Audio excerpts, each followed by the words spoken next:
My name is Captain Mettling. I'm an assistant operations officer here in Task Force Sabre. I am a 15 Alpha as an Army aviation officer, and I fly the AH-64 Apache. Task Force Sabre's mission during Operation Maneuver is to employ fires as well as project combat power of our ground force across the island of Luzon in the Philippines. It'll be 12 crews participating in the mission amongst our medevac, CH, UH, and AH crews. So in order to accomplish a mission of OPMAN, we need to send our maintenance personnel as well as fuel assets up north and across the island of Luzon to accomplish the mission. There's a lot of preparation to include logistics, but also a lot of in-depth mission planning to include the air assault planning process with us and 227 No Fear. Partner forces and joint forces are a key part in operational maneuver. We are working alongside our partner forces both in the aircraft and on the ground, and in the air with our joint assets, the Air Force and the High Reign.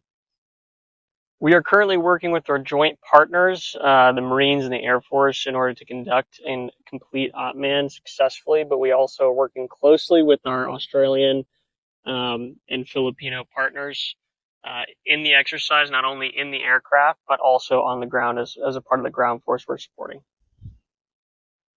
We bring a couple of different things to the ground force commander, primarily being our lift assets that allow us to move packs and equipment across the entire battle space, as well as our fires assets, which includes the AH-64 Apache to the ground force.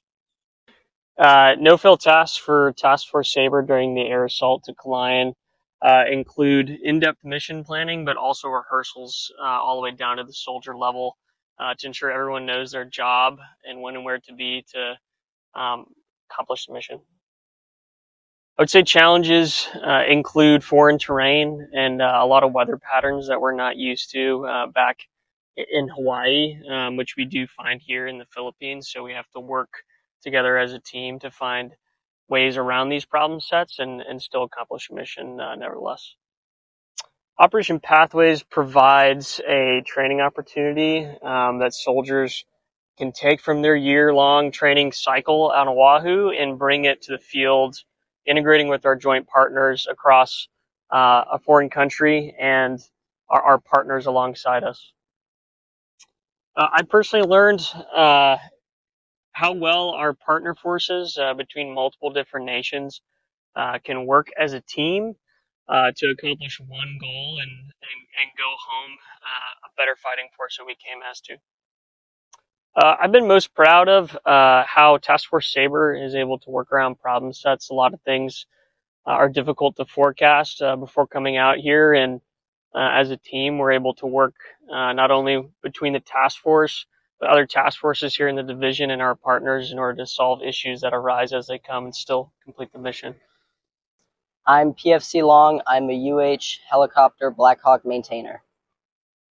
We ensure that the mission can be performed safely and timely with the maintenance we have going on.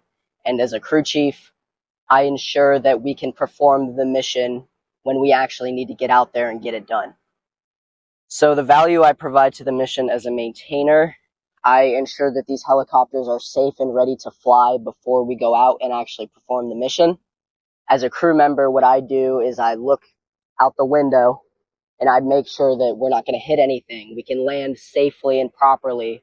If we're going to land, I can marshal packs where they need to be, providing, obstacle advisory and clearance to the aircraft, and essentially assuring that we are safe at all times in case of, obstacles, enemies, stuff like that, really. I found that working with the Filipinos, Australian, New Zealanders, and the Marines was informative. I got to learn a lot from them. They got to learn a lot from us. They taught me some things. I taught them some things. Cross-training, I feel, was really good, especially for me, because I get to learn, what different armies do differently. Like the Filipinos and the New Zealanders were very excited to do this. They were very excited to train and always were willing to accept what I had to say, and I was willing to accept what they had to say.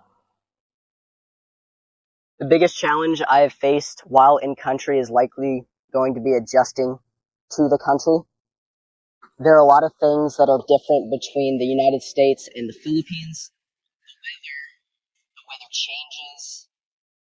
The service out here, the different lifestyles, the ways the Filipinos, the Filipino army performs, how they train, how we train to help them. Adjusting to the country is always going to be something that's going to be a challenge. Being a maintainer is what I signed up for, but being a crew chief is definitely a secondary task I took upon myself. You don't necessarily need to be a crew chief to be a maintainer, but you need to be a maintainer to be a crew chief. So I'm learning 2 jobs. And that secondary job, I feel, is probably one of the most important ones we have out here. We need to always be on time to ensure that we can pick up the ground force and get them where they need to be before the enemy force surrounds the LZ or the pickup zone. We need to always be able to get the ground force to where they need to go to properly execute the mission. What we're doing here is we're cross-training with different armies and different military forces in general. I'd definitely say that this has been a good rotation, especially this being my first rotation. I've had good experiences out here. I've had good experiences with the different armies and the different military forces, and definitely say that cross-training, how we're doing it, is an amazing thing for the cab overall.